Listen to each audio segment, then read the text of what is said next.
You can now get a 30-day trial to experience The Athletic for free. Visit the link in the description below to try it now.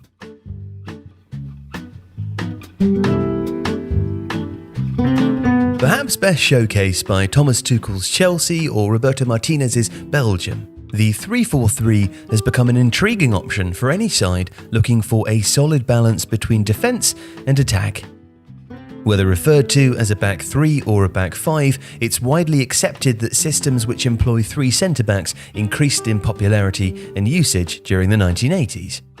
With most teams utilising two strikers against the two centre-backs, the addition of a third central defender allowed for a spare man in defence for extra cover.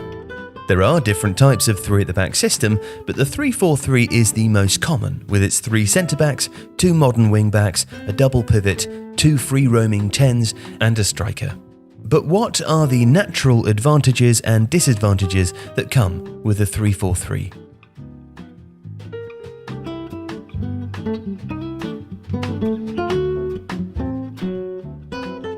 This is a formation which offers a well-balanced setup, with many sides choosing to create a structure in possession which allows for 5 players to attack and 5 players to maintain balance.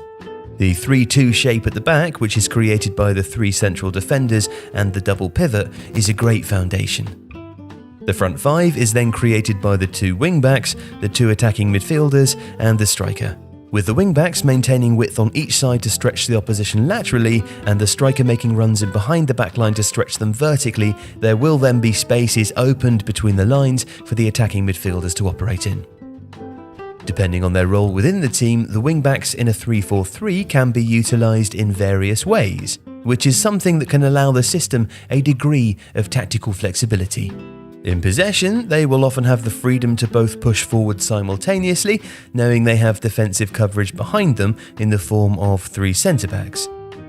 This allows for the side in possession to hold width on each side and always have a threat on the back post. And when the team is out of possession, the wing-backs can be deployed in varying roles as well. A team looking to press the opposition high up the pitch can push the wing-backs forward, allowing for a more aggressive approach in a high block, or in the instances that the team gets pushed back into their low block shape, the wing-backs can drop back into the back line, creating a 5-man defence. The natural width provided by the wing-backs in the attack and the addition of the attacking midfielders drifting wide, creating overloads in wide areas of the pitch, is often a key component of breaking down the opposition. Creating situations in wide areas of the pitch which can shift the opposition block from one side to another will also allow for quick switches of play to the opposite flank, where the other wing-back can find themselves in a 1v1 or 2v1 situation. This is a concept which is typically known as overload to isolate and is a very viable way of creating chances through this system. Rotations amongst the front 3 is also a common approach for teams setting up in a 3-4-3.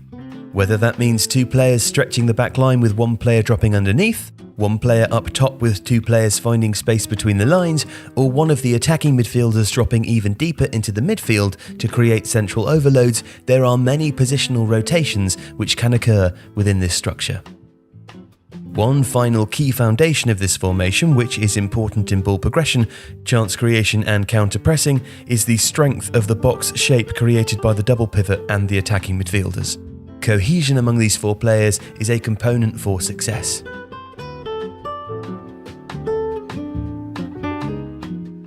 Now, while the 3-4-3 offers an array of strengths, it's not to say that the formation is without potential deficiencies. Any formation in modern football which lines up with just 2 natural central midfielders will always run the risk of being outnumbered in the centre of the pitch, which could make it difficult to control the tempo of the match. The space being ceded on the wings, on the outside of the centre-backs, is another potential issue.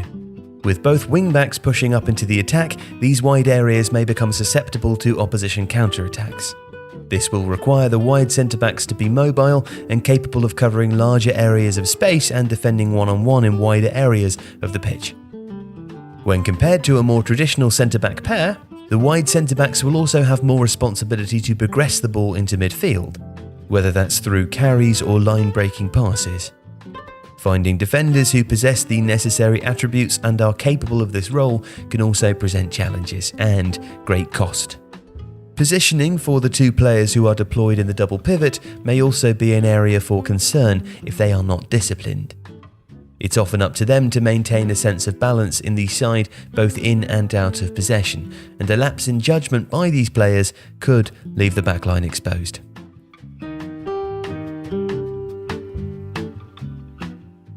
While some may choose to call it a 5-4-1 or a 3-4-2-1, the 3-4-3 has become a fashionable system for many top sides and coaches.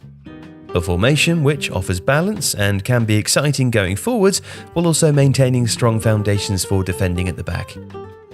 It may require players who are more specialised in certain roles compared to other formations, but when executed properly, the 3-4-3 is capable of overwhelming the opposition. If you like this video, please consider subscribing to the channel. The Athletic brings you the best sports journalism in the world in a personalised experience, connecting you with the stories and teams that you care about the most. There's coverage of 13 sports, plus direct access to world-class journalists through live Q&As, discussions and podcasts. Not to mention, it's all ad-free. And you can try it now for free for 30 days by clicking the link in the description.